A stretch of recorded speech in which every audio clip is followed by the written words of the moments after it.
First, you have some time to look at questions 1 to 7.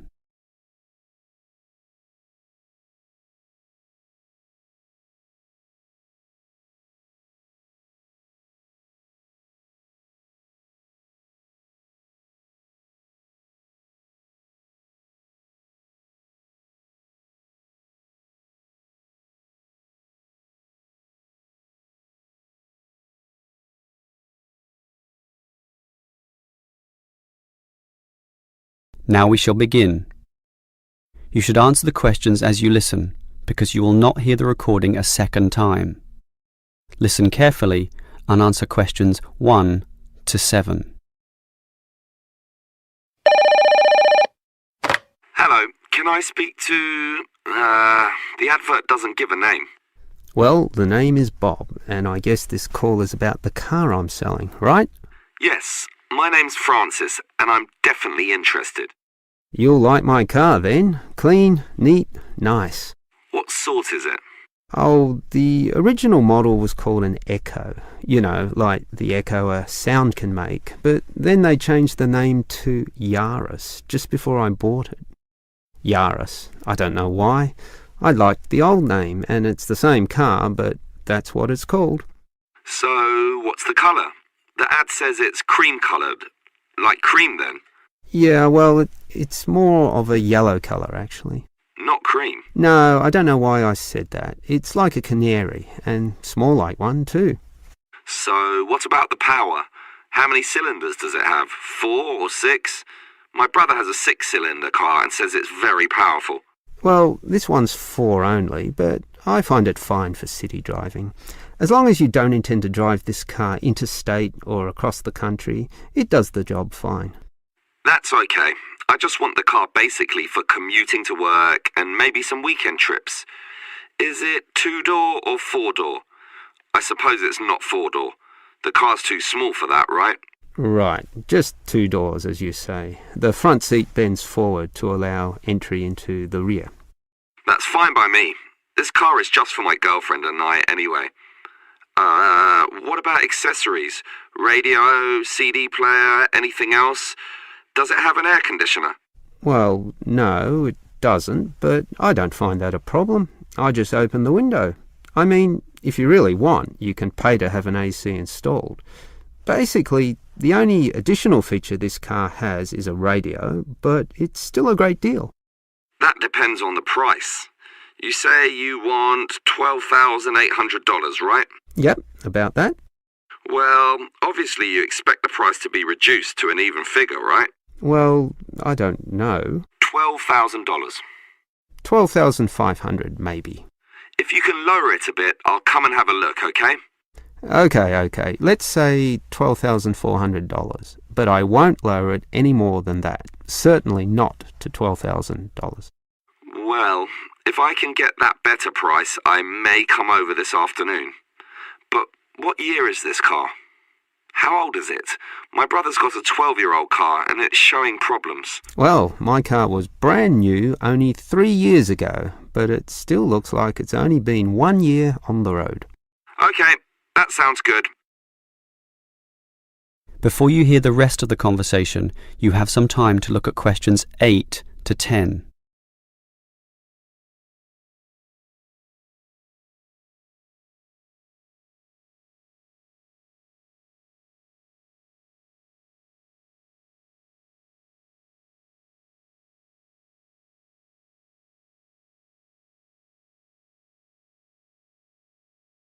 Now listen and answer questions 8 to 10. Can I just ask a few more general questions about this car you're selling? Sure. Can you just tell me why you think it's such a good deal? Of course, I won't necessarily believe you, but just tell me what you think. You can believe me. I honestly think this is a nice car, well worth buying at the price I'm asking. How much registration does it have left? To be honest, not so much, but I think having lots of registration is irrelevant.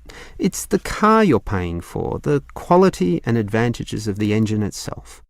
Well, what about that then? Okay, many people like to accelerate down the freeways, right? There are a lot of speed demons out there who think quickness is all that matters, but basically, people are mostly trapped in city traffic. So one of the things I like is that because this car is small, you can put it anywhere. Say you're in the city wanting to duck into a shop. Well, you can fit this car in any little space while you go shopping or do other things, and that saves you a lot of time. Yeah, but it's not that powerful, right? Oh, sure, the feel of a smoothly purring six-cylinder engine attracts many people, but I compare my car to those small football players with the tight turning circles, those who can run rings around the larger players. This car is like that. It can turn this way and that way, dodge here, duck in there, sneak around corners, squeeze ahead and grab a position. That's also very useful when travelling in city traffic. Okay, I'll think about it. Sure, think about it, but all these advantages are sound and appeal to other buyers as well. No one holds the same car forever, so you can say exactly the same things that I just said when you want to sell the car. That will make it very easy for you to pass this car on to the next buyer. Yeah, maybe you're right. That is the end of part 1. You now have half a minute to check your answers.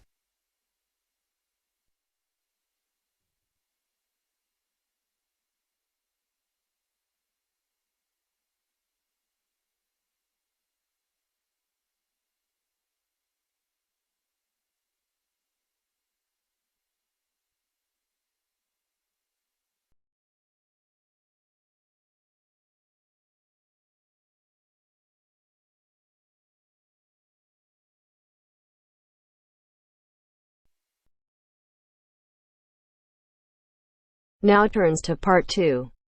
Part 2. You will hear part of an interview between Dr. Hilsden, a member of staff on a fashion design course, and a student, Julia, who is applying to do the course. First, look at questions 11 to 13.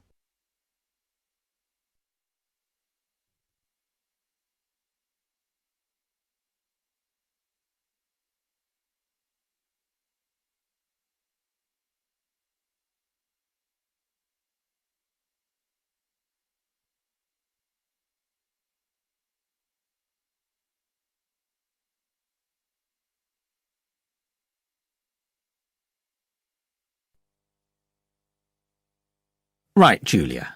So, from your CV and portfolio, and what you've already told me, you seem to be very much the sort of person we're looking for on the postgraduate course.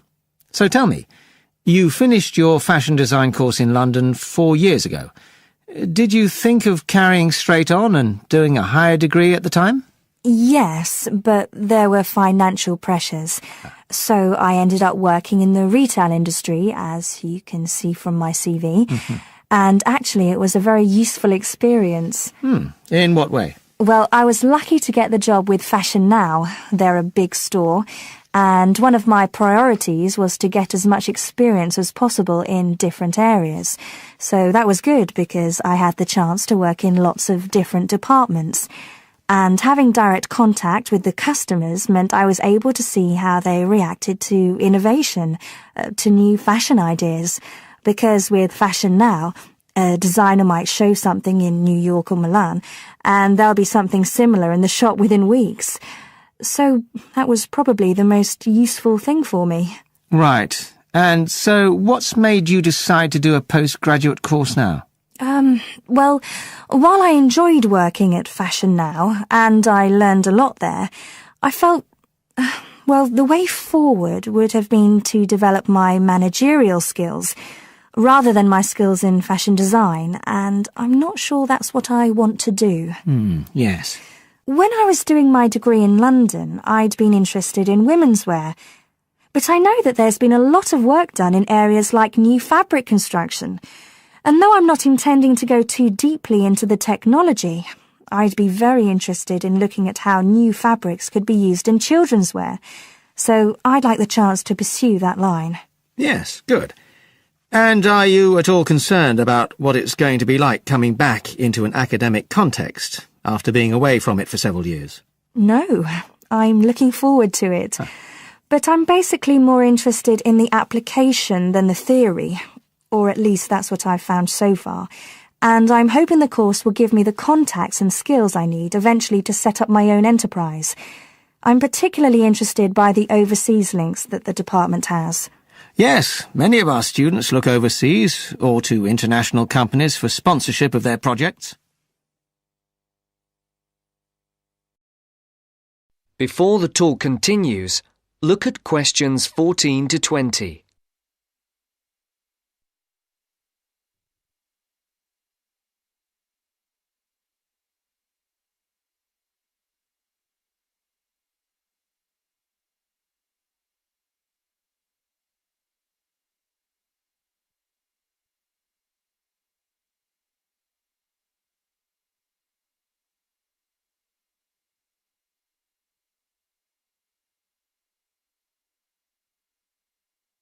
As you listen to the second part of the talk, answer the questions. And the facilities here look excellent. I just went to look at the library. It's really impressive. There's so much room compared with the one at my old university. Yes, most students find it's a good place to study. And there are link-ups to other universities, of course, and all the usual electronic sources. The staff run an information skills programme, which we recommend all postgraduates do in the first week or two. Design students find these special collections particularly useful. Yes. Then we have a separate computer centre, which has its own academic coordinator, Tim Spender. He's got a background in art design, and the ethos of the centre is that it's a studio for innovation and creativity, rather than a computer laboratory. Oh, right. I liked the study spaces where students can sit and discuss work together. Very useful for joint projects. We always had to do that sort of thing in the cafeteria when I was an undergraduate. And I read in the brochure that there's a separate resource for photography. Yes, it's called Photomedia. It's not just for photography, but things like digital imaging and new media. It's a resource for all our students, not just fashion design. And we encourage students to work there, producing work that crosses disciplinary boundaries. It's well used. In fact, it's doubled in size since it was set up 3 years ago. And we also have an offshoot from that, which is called time-based media. This is for students who want to develop their ideas in the area of the moving image or sound. That's in a new building that was specially built for it just last year. But there are plans to expand it, as the present facilities are overstretched already. Right. Now, is there anything you'd like to ask about the course itself? I know it's a combination of taught modules and a specialist project, but how does assessment fit in? Well, as you'd expect on a course of this nature, it's an ongoing process. The degree course has 4 stages, and there are what we call progress reviews at the end of each of the first 3.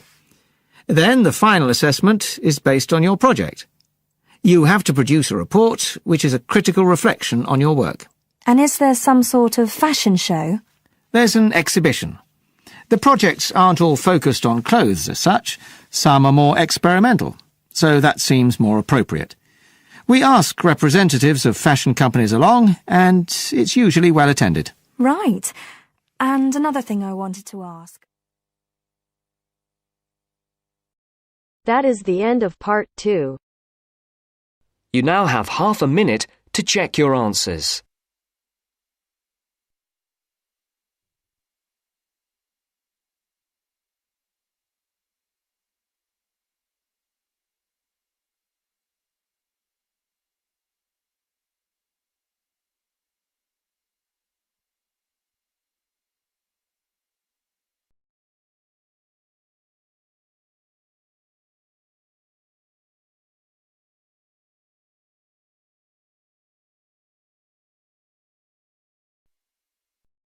Now turns to part 3.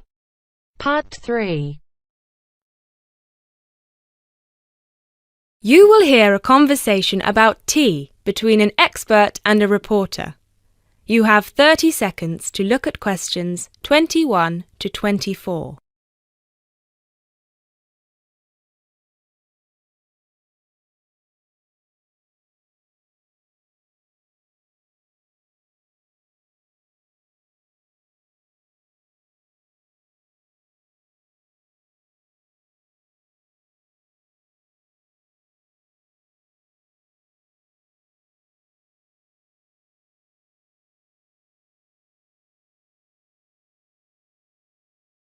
Hi, Jacob. Thank you so much for coming along today. It's my pleasure. I'm very intrigued about what a tea meditation entails exactly. Well, it's very simple, really. I think the first thing you need to keep in mind is that it is mostly about leaving everything that you have been thinking or worrying about today to one side. Really focus on the present moment. Oh, it sounds great. I certainly don't know very much about tea, and I'm keen to get started. But before you go into more detail, can I ask you what your favourite kind of tea is? Well, I think the kind of tea we are going to have today is my favourite. It is pu'er tea from Yunnan province in southern China. What makes this tea special? Pu'er is a dark tea. The regions of Yunnan, the north of Vietnam and Laos, have one of the best climates for growing tea in the world. Pu'er is a post-fermented tea. Oh, what is a post-fermented tea exactly? It is a tea that has undergone a period of aging in the open air. They age the tea for days, even years. The exposure to humidity and oxygen help to oxidize the tea leaves and encourage fermentation. This changes the smell of the tea and also removes a lot of bitterness from the taste. It sounds similar to the process of aging wine. The process is different, but the effect of aging on the taste is certainly similar. Does this mean the tea can be quite expensive? Absolutely. It can be very expensive. The tea is usually pressed into balls or cakes and sold. At one time, only tea enthusiasts cared about buying these cakes, but now many people have realised that they are an investment, and so buy them like they would buy gold, because the price goes up a lot over time. Before you hear the rest of the talk, you have some time to look at questions 25 to 30.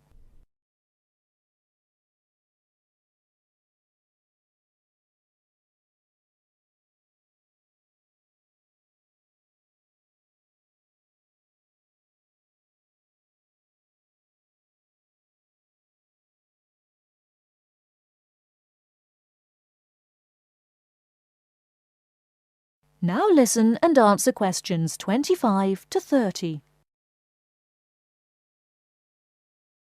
So now I want you to focus on clearing your mind of anything other than this present moment. Let go of any concerns.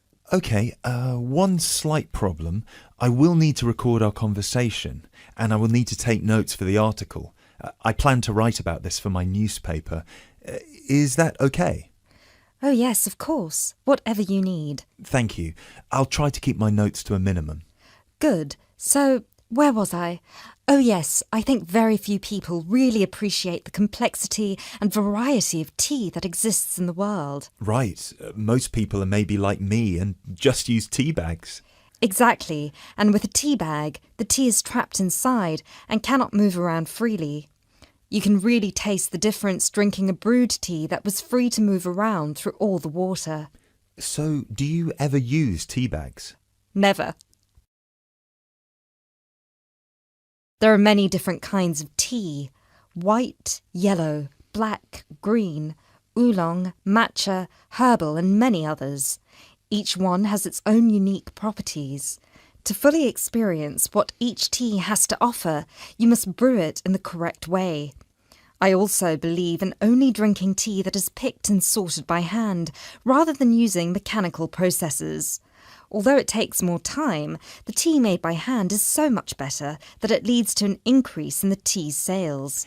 But in that case, surely if there is more interest in the tea, and with the time-intensive farming process, this means there could be shortages because the demand is higher than the ability to produce it.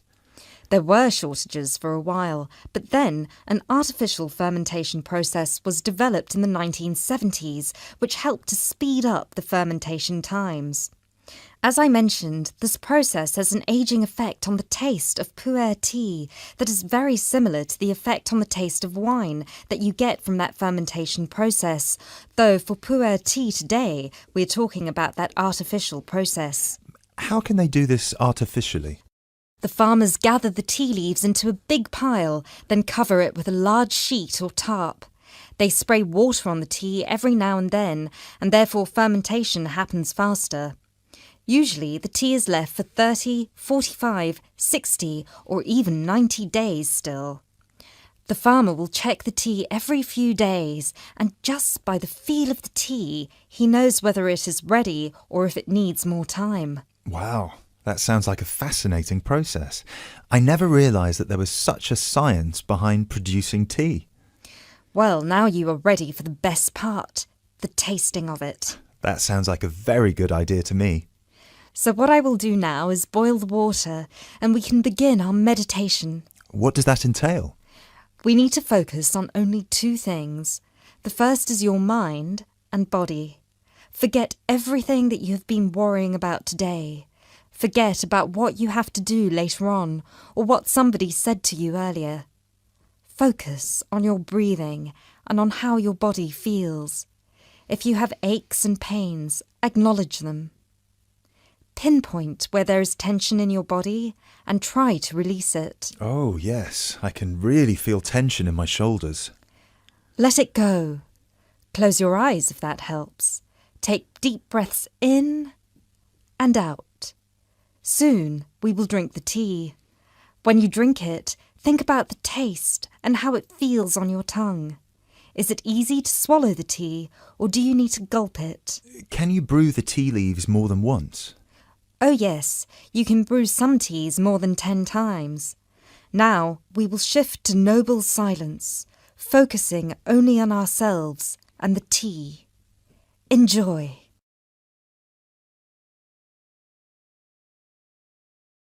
That is the end of part 3. You now have half a minute to check your answers.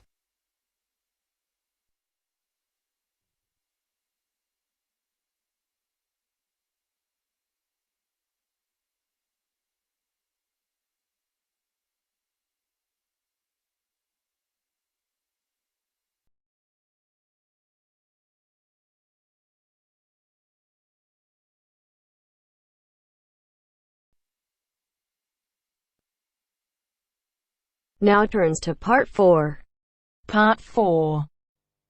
You will hear a lecturer in education talking about some experiments done in the USA to investigate the effects of reducing class sizes. First, you have some time to look at questions 31 to 40 on pages 71 and 72.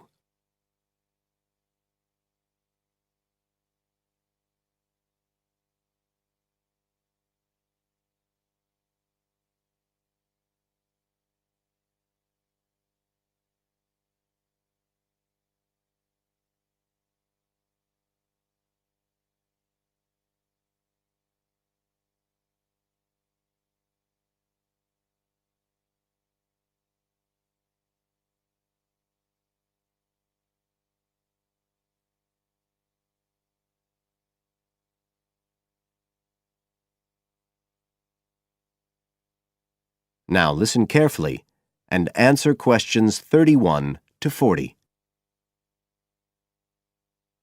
All over the world, there are passionate arguments going on about how educational systems can be improved.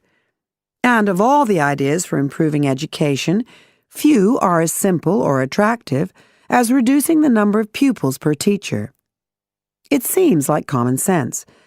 But do these ideas have any theoretical basis? Today, I want to look at the situation in the USA and at some of the research that has been done here in America on the effects of reducing class sizes. In the last couple of decades or so, there has been considerable concern in the United States over educational standards here, following revelations that the country's secondary school students perform poorly relative to many Asian and European students. In addition, statistics have shown that students in the nation's lower-income schools in the urban areas have achievement levels far below those of middle-class and upper-middle-class schools. So would reducing class sizes solve these problems? Well, we have to remember that it does have one obvious drawback. It's expensive. It requires more teachers and possibly more classrooms, equipment, and so on. On the other hand, if smaller classes really do work, the eventual economic benefits could be huge. Better education would mean that workers did their jobs more efficiently, saving the country millions of dollars. It would also mean that people were better informed about their health, bringing savings in things like medical costs and days off sick. So what reliable information do we have about the effects of reducing class sizes? There's plenty of anecdotal evidence about the effect on students' behavior, but what reliable evidence do we have for this?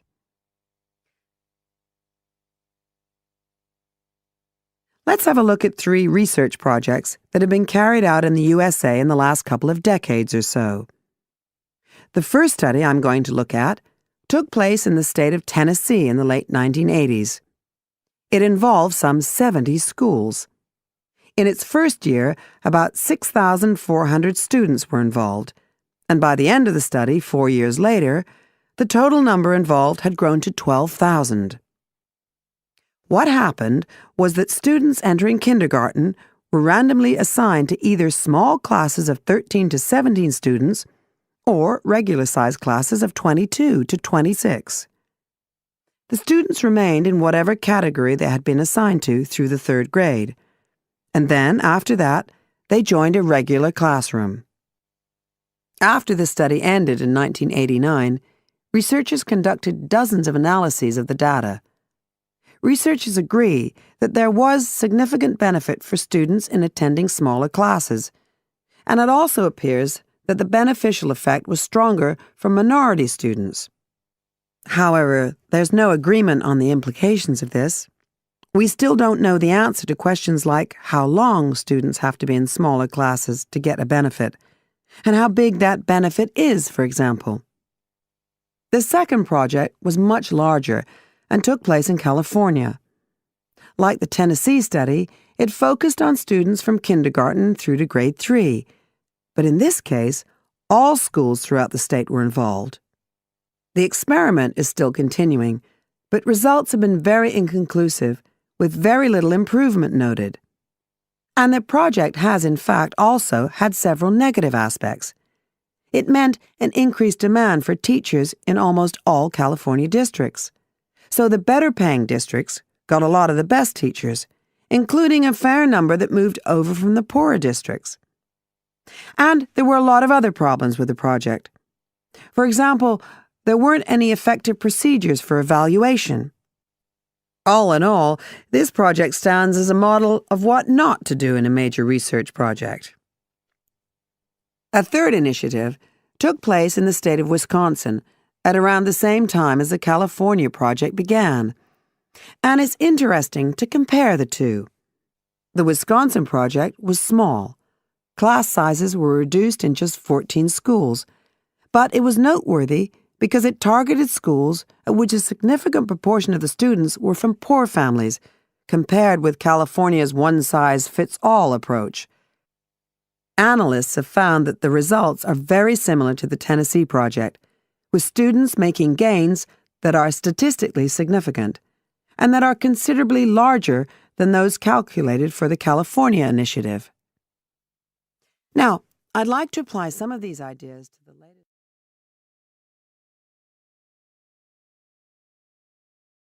That is the end of part 4. You now have half a minute to check your answers.